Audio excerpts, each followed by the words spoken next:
Welcome to this edition of Gift of Light, where hints and clues on celebrating life with Jesus Christ will be given. One of America's most translated authors, Ellen White, has given us excellent counsel on health-related issues. Her 8 principles of health have proven to benefit a person to live longer, healthier, happier lives. Today's guest is Dr. DeWitt Williams, Director of Health Ministries for the Seventh-day Adventist Church in North America. He is married and father of 2 adult children. He has traveled to over 100 countries in the world. The United Nations recognizes over 200, so you can tell that our guest is a well-traveled individual. Welcome, DeWitt. It's good to be here, Ivan. We're going to look at these principles that this lady, Ellen White, has given to us, and we want to begin with one of DeWitt's favorite topics, nutrition. Ellen White actually was very much interested in health and nutrition. Our church was begun in May 21, 1863. And shortly, less than 2 weeks after that, she received some special revelations from God about health. Wow. And so you can see that not only theology did she guide us in, but she also guided our church in health. Now, she wrote several books. One of my favorite is The Ministry of Healing, and of course another one, The Book of Temperance, which came a little bit before that. In that one book, The Ministry of Healing, she makes a statement, and we have taken that statement that she makes about health, the principles, and we've made it into a little acronym. Oh, really? And the acronym is Newstart. Newstart. Newstart. What is Newstart? Newstart stands for nutrition, exercise, water, air, rest, sunlight, did I miss in there? Sunshine. Sunshine, temperance, and trust in divine power. Okay. So I want to go through that, and if we can go through each one of those. Sure. And nutrition is the first one. All right. Now, Ellen White specifically gave us right from the beginning in 1863 guidelines for having a plant-based diet. Plant-based diet. Back in 1863. Plant-based. Plant-based, no meat whatsoever. Wow. And so a lot of people just couldn't really believe that she would recommend that. And she said grains, fruits, nuts, and vegetables constitute the diet given to us by our Creator. She went back to the Bible in Genesis 1 and showed how this was the diet that God had given to us. And when you first think about a plant-based diet, a lot of people would laugh because they said you can't get enough protein, you can't get enough nutrition to actually live as you ought to. But Mrs. White was inspired, I believe, to give us that diet. And in the 21st century, we're finding out that actually athletes, when they're getting ready to do training, that they want to do carbohydrate loading. I ran the Marine Corps Marathon some years back, and one of the things they told me to do was to eat a lot of carbohydrates right before the race. On the graphic that we have on the program here, you can see one of the early experiments that they did. A Swedish expert took 9 world-class athletes, and he wanted to show which diet would give them the most strength and most energy. And so for 3 days, he fed them a high-fat, high-meat, high-protein diet, and he put them on an exercise bike and let them exercise as much as they could until they were exhausted. And you can see on there they were able to go a little bit under an hour. And then he took these same athletes, same ones, put them on a kind of a Mediterranean diet, a lot less meat, some fruits and vegetables in it, salads and so forth, but it still had the meat in it. Put them on that, and they put them on the exercise bike, and they exercised until they were exhausted, and they went about an hour and 50-some minutes on that. And then he took them and put them on a completely plant-based diet, let them exercise until he fed them, this was each day, 3 days on these diets, and then he let them go until they were exhausted, and they went almost for 3 times as much as the original group went. That's very interesting. You know, recently, a very outstanding newspaper in the Washington area, Washington, D.C. area, ran an article on one of the longest studies done in America on eating red meat. And they pointed out that the more red meat a person consumes, the more likely they are to develop cancer. That's exactly correct. Plus, when you eat foods from animals, you get all of the diseases that the animals have.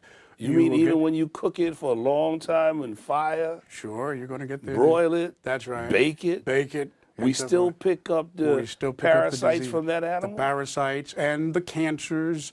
And when animals eat food, the pesticides on the grass and the corn that they eat, and so there's 14 times more pesticides which are stored in their fats. And when we eat the fats, those pesticides come to us in the plant foods. Then another thing she said: grains, fruits, nuts. Now, for many, many years, scientists didn't believe that nuts were healthy because nuts are about 70 and 80% fat. But there are different kinds of fats. There are what we call saturated fats, which animals have, and then there are monounsaturated fats and polyunsaturated fats. Well, nuts have basically monounsaturated fats.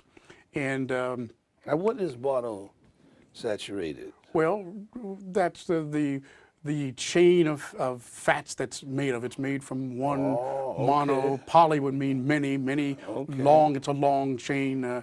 But the nuts are made up of these monounsaturated fats. And a couple of years back, one of our doctors at Loma Linda University, Johann Sabate, he experimented with walnuts and found out that men who eat nuts 4 times or more per week have 50% less heart disease. Now that's an astonishing thing. Wow, just from eating nuts? Just from eating nuts. And when that first came out, people thought we were nuts, you know. They said that study couldn't be correct. But you know, it has been proven over and over and over again. Not only walnuts, but we've been able to do it with almonds.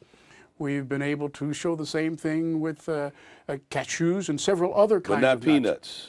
Well, peanuts actually are not nuts. They're legumes. Legumes. We're talking about tree nuts. Tree that you nuts. reach up and pull off and the pull, tree. But there's nothing wrong okay. with peanuts. Peanuts. Well, yeah, are, but it seems to be that a lot of people get peanuts. You know, they travel on the plane, they give you peanuts. They don't give you walnuts. They don't give you almonds. That is true. But those other types of nuts are good for you. They're absolutely wonderful for you. They have lots of fiber, lots of antioxidants. They have vitamin E and many other substances that are in the nuts that will help against heart disease.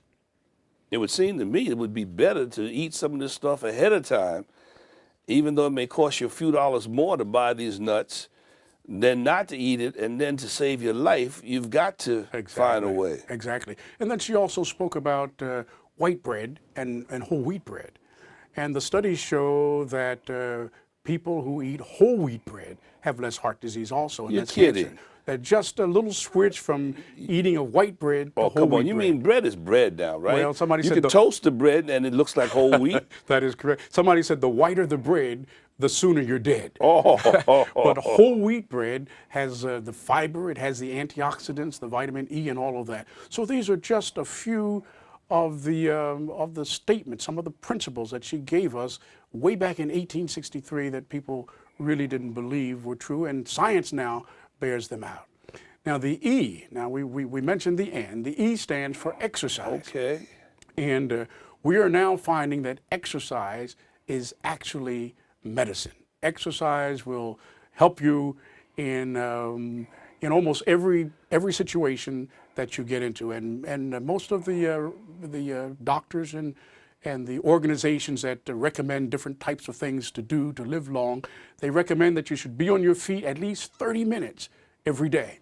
Wow. And doing those jumping jacks that you didn't. You could do in jumping high jacks, school and but the actually Army. walking is the best. Walking? Walking is the best.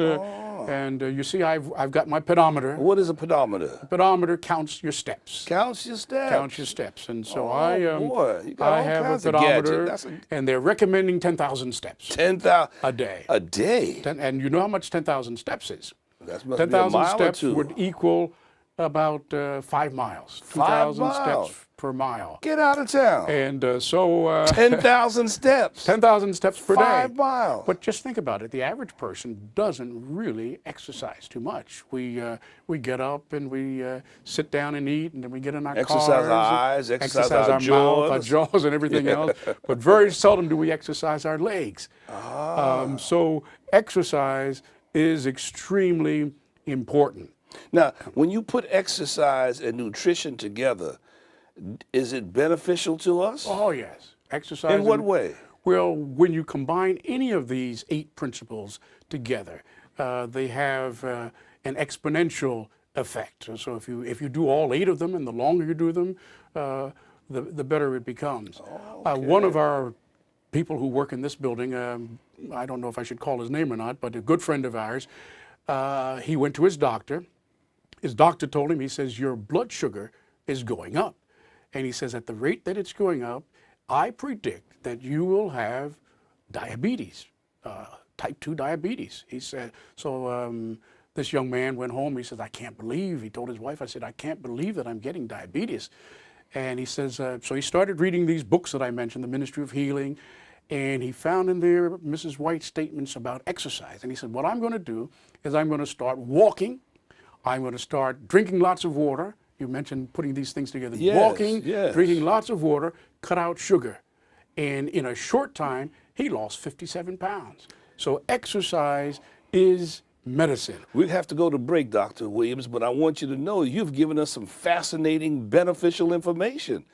And those who are listening, if they want to avoid different types of diseases, they might want to experiment with this. We're going to go to break in just a few minutes, but we're here visiting with our good friend, Dr. DeWitt Williams, Director of Health Ministries for the Seventh-day Adventist Church in North America. Now, if you think nutrition and exercise is helpful, you wait till he comes back and tells you what water can do for the body. Don't leave us. Stay with us. We'll be right back.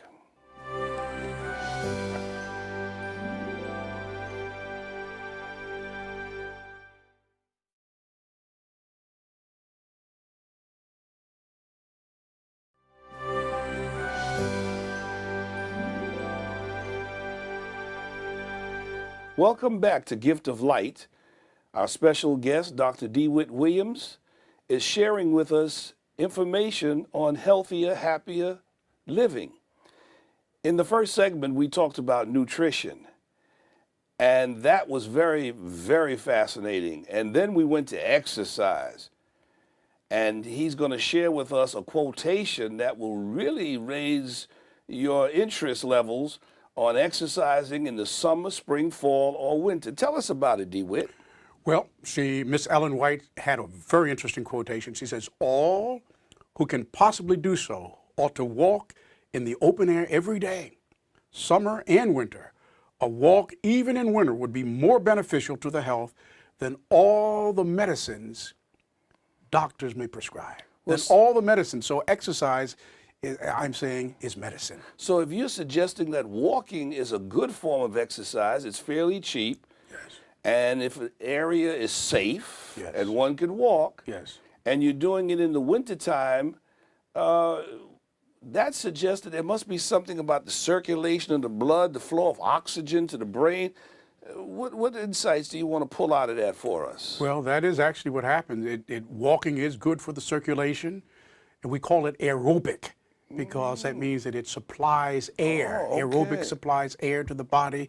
It supplies air to the brain. It supplies air to the cells. So aerobic exercise. That's what it is. So, and she had the wisdom and the revelation of the human physiology back then in 1863 to suggest that.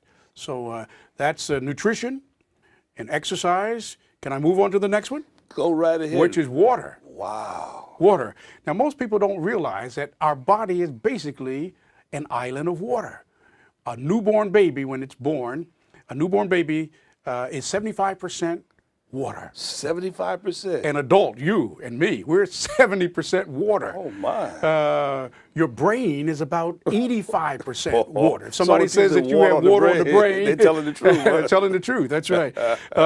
Your muscles are 75% water. Your blood is 83% water. Even your bones, the bones that look hard, and they're about 25% water. Okay. Without water, there's nothing we could do. We couldn't even blink. We couldn't digest our food. We couldn't do anything. So water is very important then. Water is extremely important. Yet most people today, their favorite drink is not water. It's soda. It's soft drinks. And we want to see, by looking at this graph, that the average person today drinks about 600 cans of soft drink per year. Come on, They don't man. drink water. My young daughter, when she was coming up, I asked her, I said, have you drunk your water today? She said, no, Daddy, I don't like water. And the average young person today, they don't like water. They want to drink soft drinks, they want to drink coffee, they want to drink other things, but they don't want to drink water. But it's liquid, right? I mean, water is Well, liquid, right? The main thing, water is liquid, Yeah, but the yeah. soft drinks, they have carbonation, that's the first thing. And then the next thing, as this graphic will show, is it has so much sugar. And sugar, as you know, has nothing, it has no calorie, it has plenty of calories, plenty of calories, but it has no protein, it has no minerals, it has no vitamins, it has nothing but calories, no fiber, nothing in sugar. And every can of soft drink has between 8 and 12 teaspoons of sugar in it. That's a lot of sugar. Mrs. White said way back in 1863, she said, sugar clogs the system. And so those who drink all of that soft drink, and we're finding out that coffee actually dehydrates. It acts as a diuretic. Alcohol actually acts as a diuretic, but water, that's the thing that we need. She makes one statement. She said, hot drafts of water in the morning before meals are especially beneficial. And I want to tell you, if anybody's out there experiencing constipation, Oh my. if you want to, without laxative, drink 2 glasses of hot water before you have your breakfast. That's cheaper than X-Lax. Cheaper than X-Lax, and it works 100% better than both of those. Oh my. You know, when they were doing, when they were trying to conquer Mount Everest some years back. Okay. Mount Everest was the tallest mountain in the world, and the Swiss team went up, tried to go up and conquer, go all the way up to the top, and they didn't want to take a lot of water because it was kind of heavy to carry, and so they almost got to the top, but they couldn't make it. The British team came along and they studied what the Swiss team took up there, and they said, but they didn't take enough water. So they purposely decided that they were going to take 12 cups of water. The other team only took 2 cups, but they took 12 cups of water, and because they had all of this water that they force-fed, they drank it as they could, they were able to ascend to the very top of Mount Everest. So there are wonderful things in water, wonderful properties in water.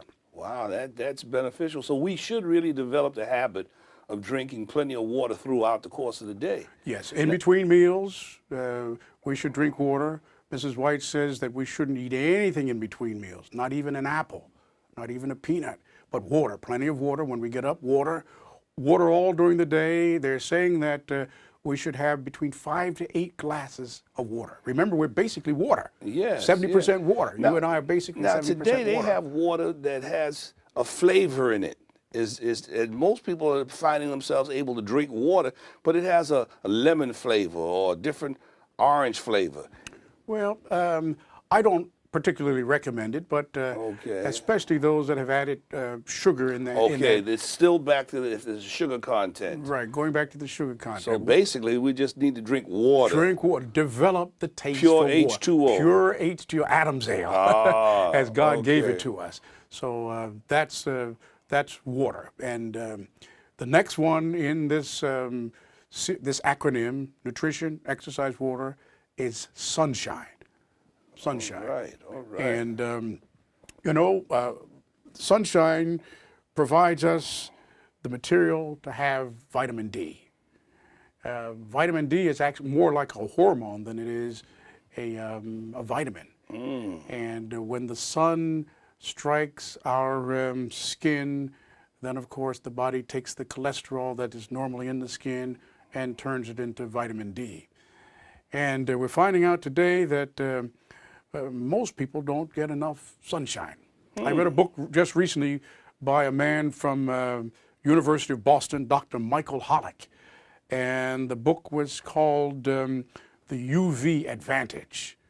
The UV Advantage.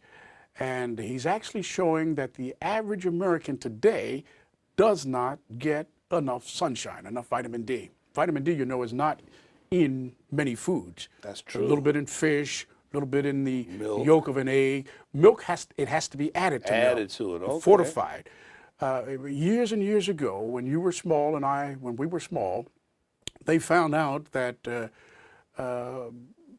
most young kids, and especially black kids, didn't get enough vitamin D, and so they had bow legs. I don't know if you remember, the bow legs. Yes. And so they recommended that the parents give cod liver oil. Now, let's hold on to it. Yes. Just so people understand, the bow legs were legs that were not straight. They were kind of... They were bold because like in an O shape, like rickets. It actually was rickets. Okay. And it came because the bones were soft. Vitamin D corrected keeps the legs from getting, keeps the bones from getting soft and curving like that. Okay. So takes the curve out. Takes so the curve out. Be keeps nice the, and straight. Keeps the, yes, that's exactly right. right. So that's when Okay. they started fortifying milk. And they fortify orange juice. Fish, as I mentioned before, has a little bit of vitamin D, and they fortify these other products. But actually going out into the sunshine, getting the UVB rays that God has given to us is the best means of getting vitamin D. So in your acronym, summarize the first four for us. So nutrition, Yes. we recommend a total plant diet. Okay. And exercise. Okay. We recommend that you get at least 30 minutes of exercise every single day. You're on your feet. And then the next one is water, not coffee and wine and all of this thing, but plain old Adam's ale water. Okay. And then the next one is the S, which would be the sunshine. Now in your acronym, there were four other.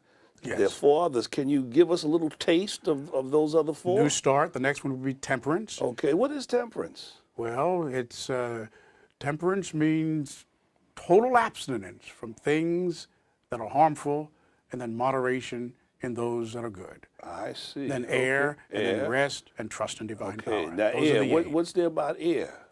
Well, going outside in the pure, fresh air. How fresh is air in the cities? I mean, you're talking so nice, like you in Switzerland someplace.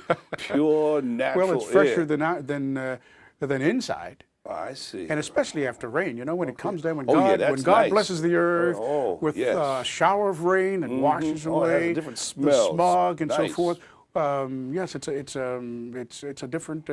It's so different. Yes. Air is helpful. All right, and you had a third one. Rest, Rest. and then trust in divine power. Okay, before we get trust in divine power, when you say rest, is that sleep or is that relaxation? Well, it's all of those. It's all. It's all of okay. those.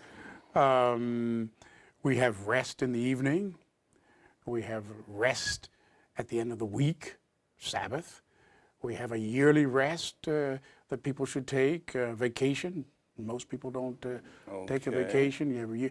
You don't sleep for a year, though. Now, I notice you keep saying rest. Well, where does sleep fit into well, this? you have the daily rest. Daily rest. The daily rest at the end of every day. Oh, so when you use the word rest, that's referencing sleep as well as relaxation, change of pace. That's right. All right. Exactly. Now this trust in God, this supreme being, tell us about that, because I saw a program on television not too long ago that said people who live long, healthy lives, they have a trust in a divine being. Well, yes, studies have actually been done that show that people who go to church live longer. They commit their lives to God, and they recognize that bad things may come, but God is in charge. God will take care of it. And so they trust God to lead them wherever they go, and they have strong faith, they have lots of hope, and so that Well, DeWitt, we want to thank you for coming by and sharing with us some of those insights from one of America's most translated authors, Ellen White. And those basic principles should really help us to be healthier and happier individuals. And I just want to thank you for coming.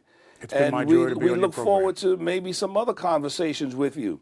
Thank you very much for tuning in to Gift of Life. Walk in the light, stay with the light until the next time.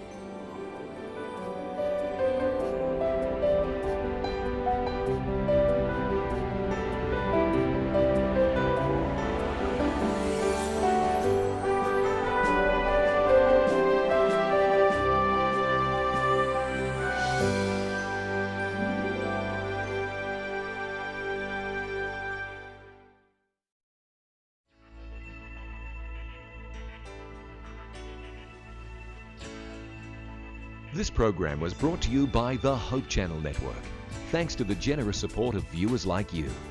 In the United States and Canada, call 1-888-4-HOPE-TV. That's 888-446-7388.